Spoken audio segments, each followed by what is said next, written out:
Dave Burkett here, along with Sean Windsor, Carlos Monarez. And, guys, we like to have some fun every now and then here at Freep.com, Facebook Live. And this is one of those days. This is one of those days. Okay. I mean, you know, if you were out here a little more often, gracing us with your presence. Ouch. You know what? Carlos and I are always left wondering, where is Sean? A little bit of college football, right? There were stories this year in East Lansing and Ann Arbor, sorry. Yeah. And you guys are hanging out with a 3-3-1 team. They always take precedent over us. I've tried to send Sean and Jeff MapQuest directions, and I Doesn't work. I mailed them to your office, to your home. That's rich coming from you. Yeah. Sorry. Well, look, again, you know, we like to have some fun, and maybe the MapQuest directions didn't work, but I got something that I think will, Sean. What's that? All right, Dave? so listen. We, if any Lions fans out there have ever watched Matt Prater before he goes out to kick, just keep an eye on him on the bench. He's always doing a little something right hunched over. I think you were the first one that asked him about this last year, right? Like, what are you doing? You explain what he does. I just noticed that he breaks open smelling salts before he goes out into the field. He throws them out right before he kicks, and I just wondered about it. Like, why do you do that? And I've never smelled smelling salts, so I always wondered, like, what is it? What's the purpose of it? And he said it just kind of wakes him up a little bit, you know. And being that I've never played NFL football, maybe you need that. Maybe you need that kind of jolt, and you know, it focuses you. I don't know. So you tried it. So he let me. I tried it. He let me try it. You tried it. You almost And killed. now you're gonna try it. And now Sean. No, you guys are going to try it. Sean's going to try it first, and then we'll try his. We have a little stash here. We got a little stash here. Smelling salts. You might be familiar with these. I don't know. This is a little ammonium capsule, essentially. Yeah. And so we're gonna break one. We're gonna hold on. Too close. Be careful. We're gonna do this on All camera three of us here. at the same time. Are we gonna do Yeah, it? yeah, we might as well. If we all do it at the same time, this room might. We may have to continue the video This another room time might after this explode. happens. It is very, very, If you've very never strong. done them, don't. Okay, kids, don't try this at home. Do not But, try it at home. You know, we're all adults here, and so we're gonna try them and see what they smell right. like. And then we'll describe what the sensation is like. I don't know if I have words to describe it from when I tried it before. We ready? All right, Yeah. on three. It's like a pact, right? It's kind We're of like just going to kind of split it. smelling the smelling salts, snap it, and Just then suck snap it it. in. Not too close to your nose. Right. Yeah, put No, it close. don't put it do close. that. No, put it No, close. we want to finish the video, not too Yes. close. All right. All right, 1, 2, 3. Oh. Mine See, is look at breaking. that. So it's like if you're ever in it's like being on a cot. Sucking And somebody's good. somebody's pouring pine salt all over the place. I know. So is that going to help you? Oh my goodness! Is that going to help you kick a field goal? First of all, Is it going to It help you wakes write you a up. good story finally? Probably not, but it wakes you up. You know what the best part about this is? It's wafting in here in this soundproof These things. room. This is what it looks It's like not after going you're done. anywhere. Oh my goodness! It's pretty strong We smell. might have to open that door up to get that out. No, Oh it's my fine. goodness! I brought it in the nostrils. It's This not is a, this is preparing. You guys are going out to California, where apparently the air quality is really bad because of all the fire. So you're training for this. Did you really smell that? Oh yeah. You must. Oh no! Oh no! It's making me He was lightheaded. It is strong. Way Can't down you here. tell I have a little bit more energy than normal? Look, I give Prater credit because that thing is, I mean, it definitely wakes you up. Oh my So goodness! the offensive linemen, they also, before games, I guess, right? They During the game, they empty out a water bottle.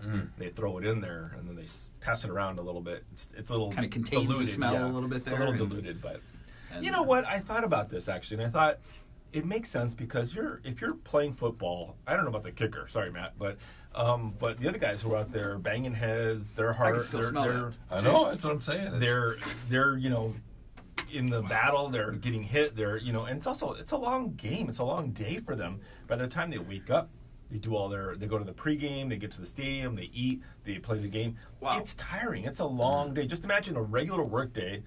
Yeah, But that's it's not like 10-hour day, 10, 12-hour day. Sorry, Carlos. We are in That's a not little room dissipating. right here. And That it is is not- all. I can still smell it. All right. Here. So you know what you mentioned this.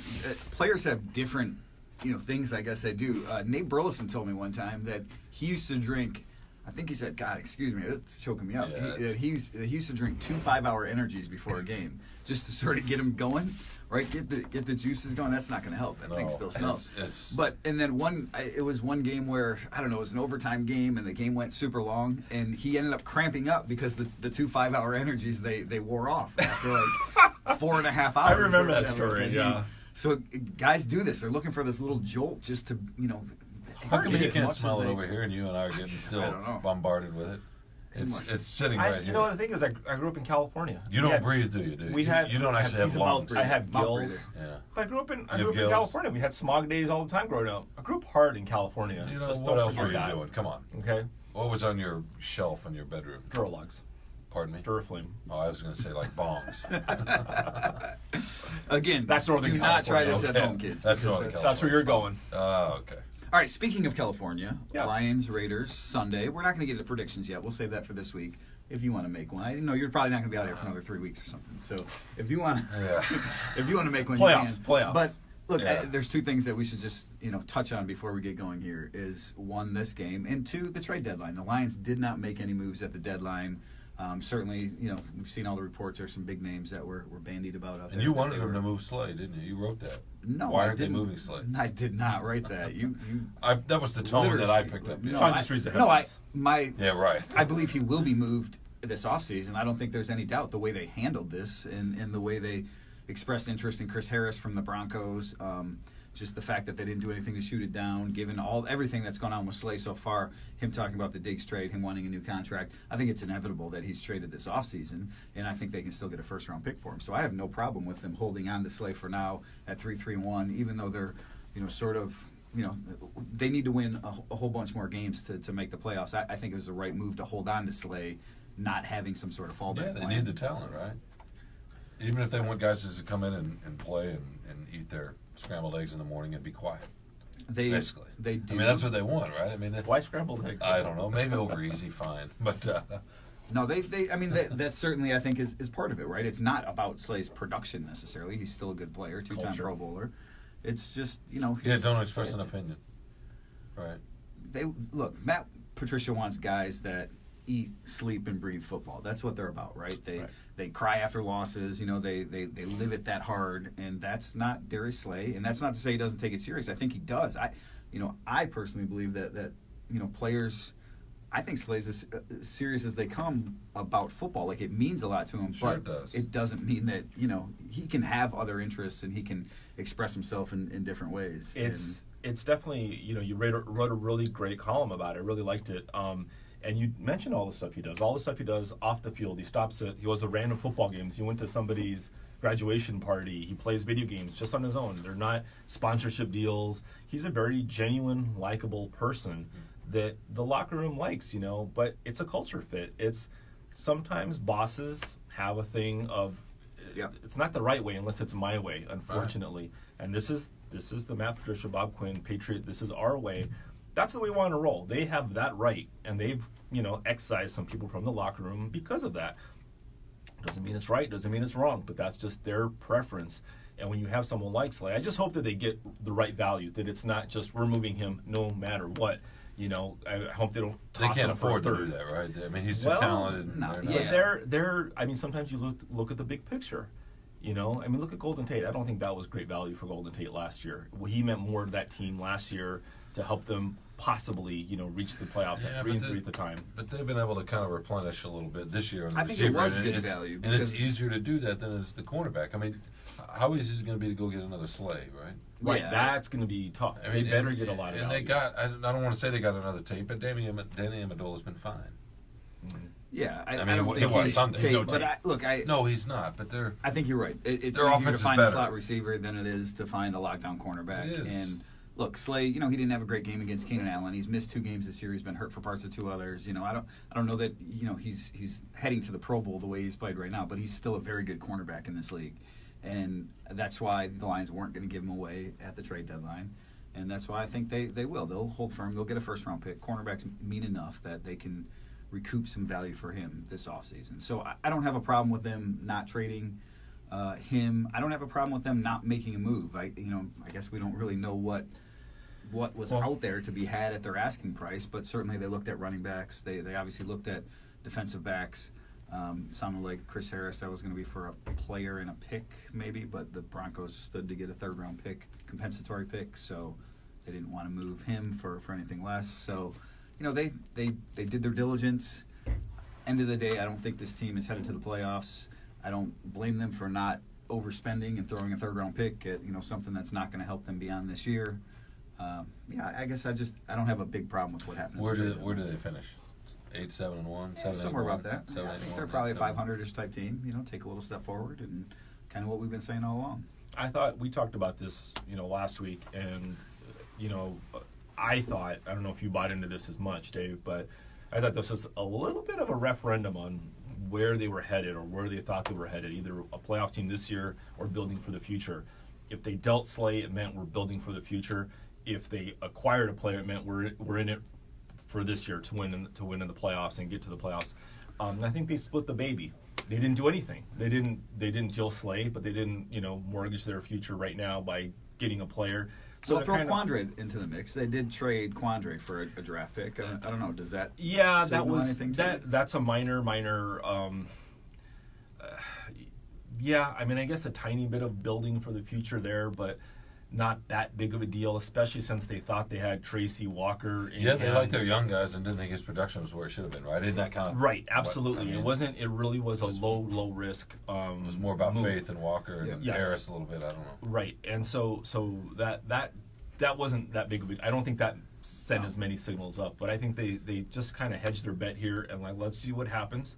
We're not giving anything up. We like the players we have for the most part. I think the running back was the big thing. They just tossed Paul Perkins. I don't know what they have there. I don't know if anybody's going to be. The run game is not good right now. I don't know if it's going to get that much better. Giving Trey Carson a lot more touches or getting McKissick in there. They don't have that guy. The workhorse guy. It wasn't great with Kerryon Johnson though, was it? It wasn't, but there was more. I think you could see a little bit more defenses respecting what they did with Kerryon. I mean, he got out a couple of times here and there, but basically, to me, the offense has been Stafford, who's played as well as he's played in a long time. Well, that's kind of why I asked Patricia about Stafford and the attempts this year. I guess if there's a number. I mean, he's it's not quite on that pace right now, but he could cross 600 attempts for the first time in a few years. That smell is still getting to me, man. Yeah, I know. Because they're babies. But and so I just wonder they're going to have to. He's going to have to keep a little bit more on his shoulders given the state of the running game. And he might be up for it. I mean, he looks dialed in and focused. He's having a good year. Yeah, he's throwing a lot. Every Sunday he throws 2-3 balls where you're like, okay, yeah, and they lead to touchdowns. So. All right, I think they've been smart to the way they worked with Stafford and protected him, and they've kept him upright. He's been pretty judicious with not trying to run too much or do too much. So I think that's smart. I don't think it mattered if he's going to throw 600 times or whatever the it is. Hits matter the most. The hits, and he's not taking a lot of them. Yeah. He's being smart about that. So let's add the second guy in. They're chipping a lot. I mean, that's protect him. You're going to be fine. Passing is a strength. They have a lot of weapons in the passing game. The only thing I'd say to that is, you're always one hit away, and that doesn't mean play scared. But when you're throwing 600 passes, that's 50 more times that you're exposing yourself to that one hit away. And even though he's been protected relatively fine. He did have the hip injury. Well, a couple of weeks ago when Minnesota was in, you could see the difference between a quarterback that actually has a little time to throw. Cousins didn't get touched all day, right? Now that was time to throw. Stafford, I don't think at any point this season has quite had a clean pocket like that. Maybe it stretches against Arizona, but you're right. They're doing better, but still, it's not the best offensive line in the league. All right, so we're gonna wrap it up because the smell is still lingering in here. You want to make a prediction before we go, or are you just gonna? No, wait. Yeah, wait. Yeah, okay. wait for the paper. How about you? I'm gonna wait. I'll wait for Friday. We do Fridays. We come out here. We tended to sit down. Are you even going to Oakland, by the way? I will be there in Oakland for about. How are you getting to the stadium, 22 Dave? hours. How am I getting to the stadium? I'm gonna take one of these things and crack it under his nose while he's driving me to the stadium. So. Are we gonna go to the Bay Bridge or the South Bridge? Maybe we'll go with the Bay Bridge just for you. You've probably never been to San Francisco. Come on. I am cultured. But you've never seen it. I mean, you go to the airport and you hang out at In-N-Out. Have you ever been over the Golden Gate? You remember? I've been over both. I don't believe you.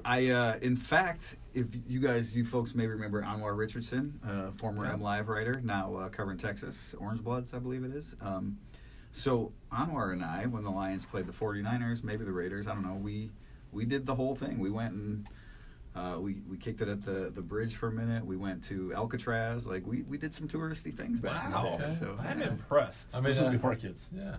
This was before Jack. Back when Avery was young. I mean, that's not eating cricket tacos in the Mission District, but that's still that's not bad. I got to give you something for that. Oh, you know what? Take them down to Pier 39, to the Fisherman's Wharf. Been there. Have you gotten the bread bowl? I've gotten a bread bowl. Oh, all right, man. In you fact, don't have to go now. Look at this world Hopefully traveler. There's somebody out there that I had it with that remembers a little. Where in the world is Dave Burkett? That's right.